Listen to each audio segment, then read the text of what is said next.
बार की बात है, एक जादुई जंगल था, रंगों से भरा, रोशनी से झिलमिलाता। उसी जंगल में रहते थे 7 रंगीन तोते, रंगी भैया और उसके प्यारे दोस्त चीकू लाल, पीलू पीला, हरीम हरा, नीलू नीला, नारंगी और जामुनी। हर तोते के पंख अलग अलग चमकीले रंगों में दमकते थे और जब वे सब एक साथ उड़ते तो आसमान में इंद्रधनुष बन जाता था। हर सुबह बच्चे आते हंसते और उन तोतों के मधुर गीत सुन। लेकिन एक दिन अचानक आसमान में काले बादल छा गए। इंद्रधनुष धीमे धीमे गायब हो गया और पूरा जंगल उदास पड़ गया। फूलों की खुशबू चली गई, पेड़ों की पत्तियां मुरझा गईं और तोते उदास होकर पेड़ की डाल पर बैठ गए। रंगी भैया बोला, अरे इंद्रधनुष कहाँ चला गया? अब हमारा जंगल तो फीका हो गया। सभी तोते बोले, हमें अपने रंग वापस लाने होंगे। चलो हर कोई अपना रंग खोजने निकले। और इसी तरह 7 तोते अपनी अपनी यात्राओं पर निकल पड़े। सबसे पहले चीकू लाल पहाड़ों की ओर उड़ा। वहाँ आग पहाड़ पर भयंकर राक्षस रहता था।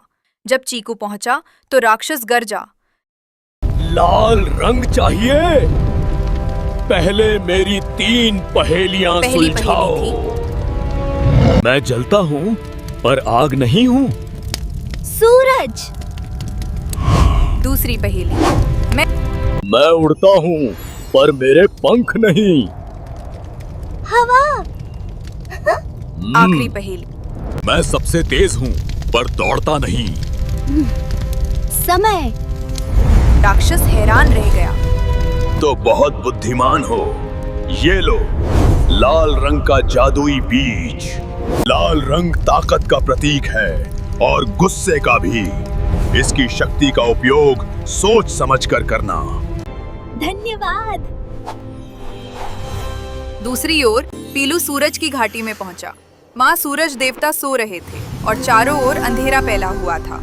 पीलू ने अपनी प्यारी सी आवाज में गाना गाना शुरू किया। सूरज भैया जागो जागो, पीला रंग दो भैया, सुनहरी किरणें फिर से जगाओ, इस घाटी में उन्होंने मुस्कुराकर कहा, तुम्हारा गीत बहुत मीठा है पीलू। ये लो सोने का अंडा। जब इसे फोड़ोगे तो पीला रंग वापस आ पीलू ने जाएगा। अंडा बड़ी सावधानी से तोड़ा।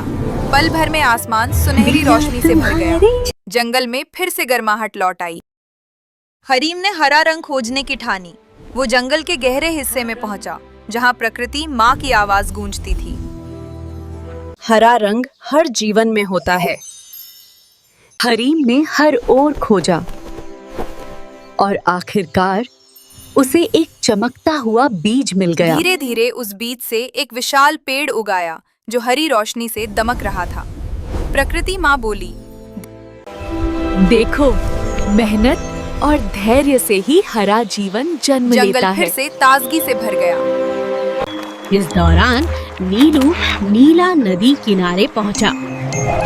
वहाँ नदी परी बैठी थी। उसने कहा, अगर मेरा पानी साफ रखना वादा करो तो मैं तुम्हें नीला रंग दे दूंगी। मैं वादा करता हूँ कि कभी नदी को गंदा नहीं करूंगा।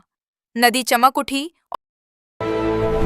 नारंगी तोते ने सूर्यास्त पहाड़ पर चढ़कर मिठास भरा गीत गाया। जामुनी तोते ने चांद रानी से प्रार्थना की, माँ, सपनों का रंग दे दो ताकि रातें भी सुंदर बने। ले बेटा, ये जामुनी सपना। जब 7 तोते वापस लौटे तो रंगों की बहार लौट आई, लेकिन तभी उनमें झगड़ा शुरू हो गया। मैं सबसे ताकतवर हूँ। नहीं, मैं सबसे चमकीला हूँ। मैं आसमान का रंग हूँ। मैं सबसे ऊंचा। अगर हम फिर से झगड़ेंगे तो इंद्रधनुष फिर चला जाएगा। याद रखो। सबने अपने पंख फैलाए और 7 रंग आसमान में बादल मिल हट गए और एक नया इंद्रधनुष आसमान में खिल उठा। पूरा जंगल तालियों की आवाज से गूंज उठा। फूल खिल उठे, नदियां चमक उठी और बच्चे फिर से खेलने लगे। ज़ूनो किड दोस्तों, 7 जादुई रंगों वाले तोतों की कहानी।